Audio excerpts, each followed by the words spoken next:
పాదూర్ శ్రీనివాస్ రెడ్డి అడ్వకేట్ని ఇప్పుడు చిక్కడపల్లి పోలీస్ స్టేషన్కి వచ్చాను. నా దగ్గర కొద్దిగా సమాచారం ఉంటే అది SHOకి ఇద్దాము, so that they will also add in there questionnaire, so that proper investigation జరుగుతుందని. వాళ్ళు ఏమన్నారంటే, సరే మీరు ఇట్లా కాదండి, కొంచెం హైయర్ అప్స్ పర్మిషన్ తీసుకొని రండి అంటే, అక్కడ వెయిట్ చేసి ఫోన్లు చేస్తుండగానే ఈ అల్లు అర్జున్ వాళ్ళ బౌన్సర్స్ వచ్చి వాళ్ళు నా మీద ఏదో దౌర్జన్యం చేయబోయారు. When I side advocate also they are least bothered about officer of the court. అంటే వాళ్ళకి అంత గౌరవం ఉంది మన న్యాయ వ్యవస్థ మీద. మొత్తానికి నా మీద చేయలేకపోతే నేను పోలీసు వాళ్ళు వచ్చి నన్ను మొత్తానికి కాపాడి బయటికి తీసుకొచ్చారు.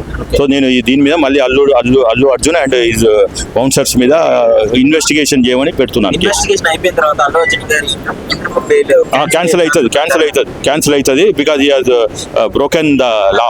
ఇప్పుడు విచారణ అంటే ఆ రోజు ఏదైతే రిమాండ్ రిపోర్ట్ వేశారో టైం సరిపోలేదు. ఆ రోజు అది జుడిషియల్ కస్టడీ చెంచల్ కూడా పోలీస్ జైలుకి పోయినాక మళ్ళీ వాళ్ళు బెయిల్ అప్లికేషన్ మన పోలీస్ వాళ్ళు జుడిషియల్ అప్లికేషన్ మూవ్ చేసి చేయవలసి ఉండే, వాళ్ళు చేయలేదు. కాబట్టి ఇప్పుడు ఇవాళ విచారణకు పిలిచారు. ఇట్లా కాకుండా మళ్ళీ పోలీస్ కస్టడీ అంటాము, కస్టోడియల్ ఇంటరాగ్రేషన్ చేయాలి. ఇట్లా ఇంటి దగ్గర తీసుకొచ్చి మళ్ళీ ఇంటికి పంపిస్తుంటే అది కరెక్ట్ ప్రాసెస్ కాదు. ఎందుకంటే అతను కోఆపరేట్ చేయడు. బెనిఫిట్ షో జరిగింది హైదరాబాద్లో, తెలంగాణ మొత్తంలో. ఎక్కడ జరిగిందా తొక్కిసలాట? తను వచ్చాడు కాబట్టి జరిగింది. It is directly attributable to the crime. It is not an accident or an incident. It is well planned, well designed. Unfortunately life జరిగింది. లైఫ్ తీసుకోవాలని ఏం కోరుకోలేదు, కానీ మనం ఇప్పుడు ఇక్కడ ఉన్నాము, ఏదో పర్స్ ఎవడో కొట్టేస్తాడనే భయంతో నేను చేయి పెట్టుకున్నాను. అట్లా ఆ ప్రికాషన్ సెల్ఫ్ డిసిప్లిన్ ఉండాలి, సెల్ఫ్ ప్రికాషన్ ఉండాలి. ఈ person he has not done anything.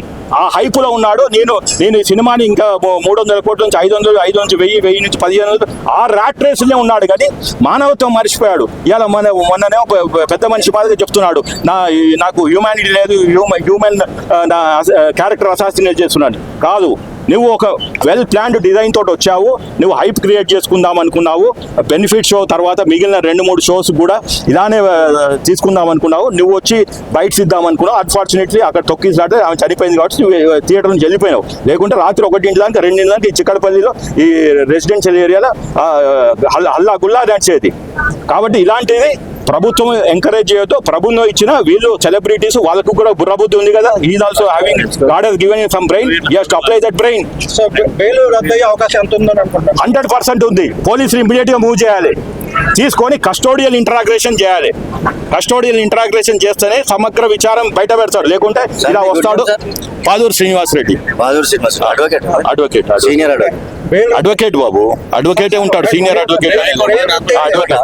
Bail రద్దు అయితే ఎటువంటి చర్యలు తీసుకున్నారు? ఏం లేదు, ఎమ్మటే he has to surrender in front of superintendent of this jail, this Chanchalgooda jail.